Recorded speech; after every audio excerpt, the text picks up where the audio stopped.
دماء الشهداء الأصل فيها أنه وقف. الشهداء الله عز وجل وصفهم بأنهم أحياء عند ربهم يرزقون.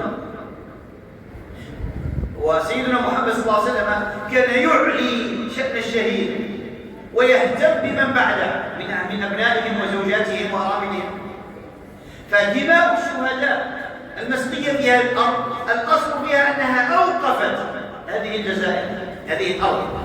الوقف تعريف تاعو هو الذي لا يجوز شرعا، الوقف لا يجوز شرعا بيعه ولا التنازل عنه. ما يجوز البيع، ما يجوز التنازل عليه.